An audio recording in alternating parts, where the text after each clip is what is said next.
All right, Lusty, you said you wanted me to wear this shirt for the next video. I got you, homie. What is good, guys and girls? It is Missylation or Michael, and I am here with another video. Now, usually I do gaming videos on this channel, but lately I've had this strong feeling that I needed to share with y'all how I go about my streaming process. Now, I've been streaming since February 12th of 2020, and I have done a lot of streams since then.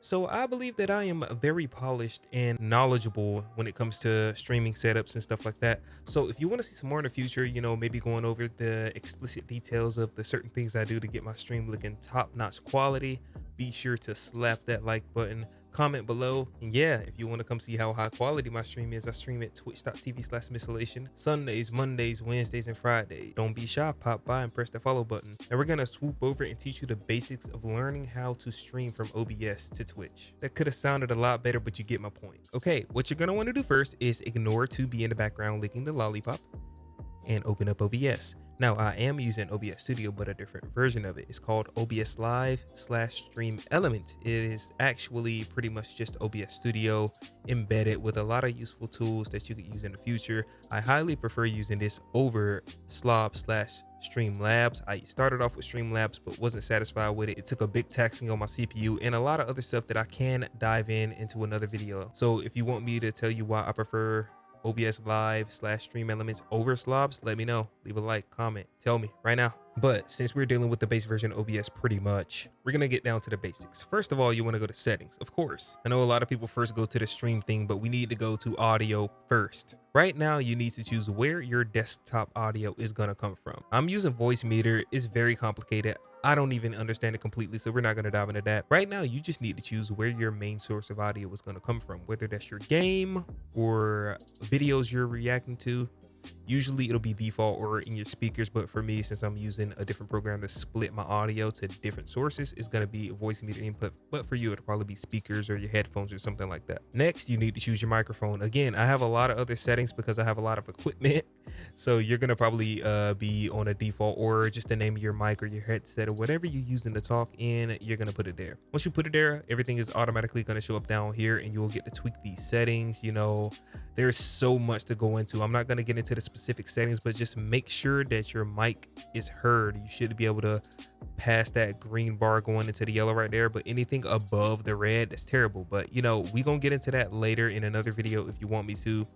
I can tell you all the best settings for the audio. I usually actually like to tilt my desktop audio down to about -8 just to make sure that the game or whatever I'm reacting to is not overpowering my voice. I see a lot of people dealing with that issue. Sometimes you might want to notch it down to 12 depending on how loud it is in your system. But right now, that's not the main focus. I'm just letting you know right off the bat.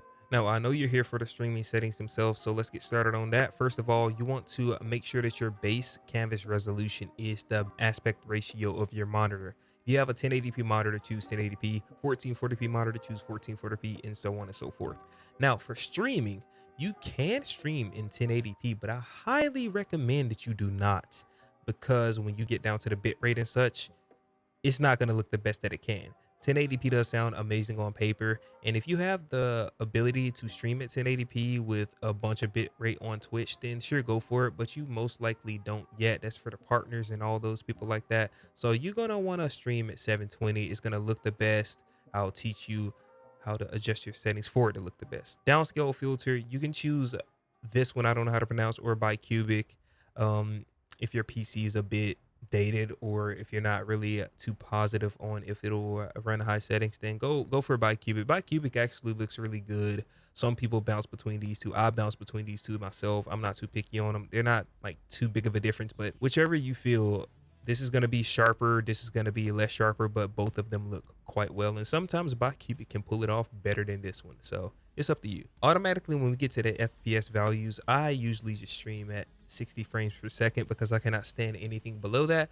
But if you feel like you don't need 60 frames, or if you feel like your PC can't handle 60 frames, go to 30 and you won't have to worry about any frame drops and stuff like that. Now moving on to the streaming settings themselves. You want to make sure that your service is Twitch, because we're talking about streaming to Twitch, and you're going to press connect account. I'm not going to do that. I don't want any personal information to show up, but pretty much you'll just log in and it'll set you up and you'll be Gucci there. Now to the settings themselves. Some people stick to simple. Fuck that. We're going to advanced. I'm sorry about that.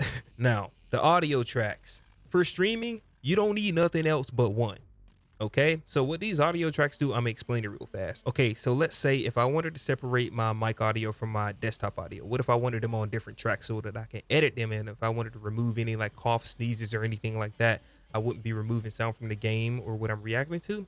I would simply unclick the first track, leave the mic audio on there, or vice versa with the desktop audio, and I would unclick the second track for the mic audio and leave the desktop audio on the second track. And that would mean that my first track will hold my mic audio alone and my second track will hold the desktop audio alone. And in that case, you would unclick everything else because you could also use track 3 for another source. But right now we're streaming. We don't need to worry about that because everything is going to be picked up on that first audio track or whichever one you select. It doesn't make sense to choose anything else. So I figured that that would be a good piece of information because a lot of people don't go over that in that moment, but I hope that helped you out for the future, and it will help you out if you do want to use recording tracks. But right now we're talking about streaming. I haven't really used the Twitch VOD track, so we're going to skip over that for now, but this is where it comes down to the important stuff. Depending on if you have a really good CPU or a really good GPU, or you have both, it's going to boil down to what you want to use right now. For me, I do have an amazing CPU, so I use X264 to encode my stream, which is basically using my processor, my CPU, to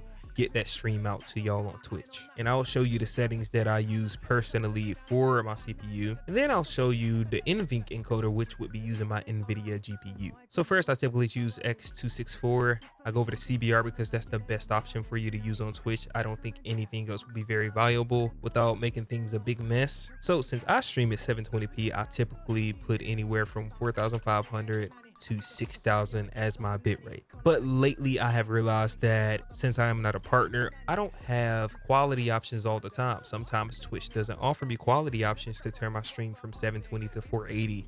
So choosing a higher bitrate would actually harm some of the viewers who don't have the internet to process the bitrate, which will lead to a lot of buffering and freezing and lagging. So I keep it around a medium of 4,500. It still looks very good, and the people can actually watch your streams if they have crappy internet for the most part. Sometimes they cannot, but you can't really help it at that point. This is the best you're gonna get with the quality, and it'll be very fair to the peeps watching you. Now, keyframe intervals, I usually just use 2. It's not a like huge setting, but the standard is to use 2. So I use 2 until I hear something different. I'm using 2. Now, when it comes to the CPU usage preset, the higher you go on this list, the less CPU you're gonna use. But the higher you go on this list, the more terrible your stream is gonna look. So let's say you go to ultra fast, you're gonna look grainy, terrible. But if you move down to placebo or very slow, your computer's just gonna crash. You can't handle that. My computer can't even handle it. I got like a 2060 Super in there and a Ryzen 7 3800X. It cannot handle that. So I find my perfect balance anywhere between very fast and faster. Now, if you have a pretty bad CPU, you're gonna definitely want to go to very fast or super fast. Super fast ain't the best looking, but you know, you got to work with what you have. Just if you can avoid ultra fast, please avoid ultra fast. But I would say very fast and super fast would be your nice little balance if you're using your CPU. And for profile, you would just press high, tune, and none, and then you're good. But now if we're using our NVENC encoder, our NVIDIA GPU, I don't have a AMD GPU, so I cannot tell you the settings, but they should be pretty similar. Just click on NVENC H264 new, and for this you're gonna do the same thing. You're gonna choose CBR. You're gonna choose 4,500 bitrate or 6,000. Keyframe intervals 2, max quality if you can handle it, if you have a pretty solid GPU. If not, you can move down to quality or performance. They shouldn't look too bad, but down here you don't want to mess with these. Profile high, you can turn on look ahead and psycho visual tuning. You can turn them off. I believe that they help just a little bit, but you can turn them off if you're worried about your settings being overloaded. And that's about it. You just press that apply button and you're good to go. And that is the simplest way I can explain these streaming settings to you. Okay, so now that we have our settings unlocked, we're going to be moving on to scenes and sources. The scenes are like the general category and the sources are like the subcategories. Each scene will hold different amounts of subcategories. If that makes any sense, we're going to get into it and explain it. Pretty much, let's say this is the scene that I want the game to appear on along with my face cam. This is the scene where we're going to be playing the games and streaming it out to the people on Twitch. first you will open up, let's say, game capture. We'll start off with game capture because I do prefer capturing the game screen only when I'm streaming the game, just so there's no personal information popping up and there's no interruption. So we're gonna go to game capture. Okay. And you could use capturing the full screen application, but I have 2 monitors. So yo, what if a full screen application opens up on my second monitor? I don't want that to happen. So I would choose capture specific window. And let's just say Spotify. If Spotify was the game that I wanted to capture, I would click Spotify, open it up, and it would only show Spotify on there. But again, you can use capture any full screen application. I just wouldn't recommend it just in case. Moving down, some people don't know how to do this. Now, window match priority, I would leave it on the default setting, because let's say if you were playing Minecraft and it was like Minecraft 26.1 the last time you streamed it, and then what if you update it and it's Minecraft 26.2? If you leave it on, the window title must match, then it's not going to pick up on what you last streamed. But if you match title, otherwise find a window of same executable, even if the name or the update changes the name of the executable, it's still going to pull up Minecraft no matter what. So I think that's very useful. And I don't think you should change the setting. If you want to capture your cursor while you're playing the game, press capture cursor. I would use the anti-cheat compatibility hook. I don't know what it does exactly, but I would use it because it is a default setting. And let's say if you want Steam achievements to pop up, or your Steam home hub to pop up whenever you press the home button. But be mindful, if you're making a Steam purchase and it pops up on that screen, it's gonna show, so you better be careful. I almost learned the hard way one day, so I usually turn it off, even though I do like showing off my achievements as I get them. Leave hook rate on normal. I have no idea what that does, so we're not gonna mess with that. But that was just if you want to capture a specific window. If you want to capture your entire display, then you're gonna click display capture, choose the monitor that you wanted to pick up on, and press OK. You can also let it capture the cursor. I usually leave that on because I like my cursor being seen wherever I am on screen, but it's up to you. Press OK and boom, this is recording your whole screen, including, you know, your desktop and all that jazz. It's pretty dope. Now I do like usually, you know, locking these down so that I can't just simply move the window really easily. You know, it'll save you big trouble in the future. Now, let's say you want to add your webcam in and put your face on the screen somewhere. You could press plus, video capture device, OK, and you can find your source where the video feed is going to be coming from. Right now it's coming from USB video because I am using one of those capture cards for my camera. But if you're using a webcam, it's just going to show up as like Logitech C920. I got one right here, but you know, I don't really use it anymore since I got this DSLR camera. You could also choose to hook up your Elgato to OBS, which is a lot more viable than using the Elgato software. So it would also pop up under here and you could just stream from your Elgato to OBS. So that is another tip that you could use if you were wondering how to connect your Elgato to OBS. But right now the best settings for me, you know, you choose custom resolution 1920 by 1080, or you could say 720. You could do match output FPS, or you could just choose a custom FPS there. It doesn't matter, whatever floats your boat. I'd say MJPEG for your video format just to make it simpler. Default. Everything else is pretty good. And let's say, you know, I do like flipping my camera around horizontally because for some reason I just feel like it looks better like this. So you could do that and then have yourself facing here. You know, some people on Twitch, they put themselves like right here facing this way. You can face yourself the other way. You know, you can do whatever you want with the face cam. It's up to you. You know, we can get into the borders and all the setup later on. I'm just teaching you how to do the basics right now. But yeah, that's how you put your webcam on there. Pretty much we have just a few sources and we already pretty much set up. We got the audio, the mic audio, the desktop audio, and now we got our camera up here. Now, we're not going to be using the video capture device audio. So if you want to just hide something that's not going to be picking up audio, just press hide and it'll be out of your way. Now, let's say if I wanted a screen with just my face on it, we will open up scene 2 and we would come in here and add our source, which would be existing already. You can name it whatever you want just to make things more clear on what it is. And boom, I'm here, face only, but check it out here. You know, as I said, categories and subcategories. So right now we got scene 1, right here we got scene 2, easy as cake. And you can just add on as much as you want. You know, what if you just want the game over here or the desktop over here? Boom, you know, that's all you got. Now we got a face, now we got this combined, and now we back to it. You know what I mean? We all Gucci. So I know some of you want to learn how to use your Discord audio or music for your streams aside from your game audio, and I'm gonna teach you how to do that real quick. Now, you will probably not be able to use both of them because, you know, if your game audio is coming from desktop audio and let's say your music or your Discord is coming from your headphones, that's 2 sources and you're gonna need some more lines for more audio to run through, which is why I use Voice Meter Banana. I'll probably drop a tutorial down there in the description because I'm not good at explaining how to work it. I don't really know how to work it myself. I just use the tutorial. But let's say if you just want to add, let's just say music here, right?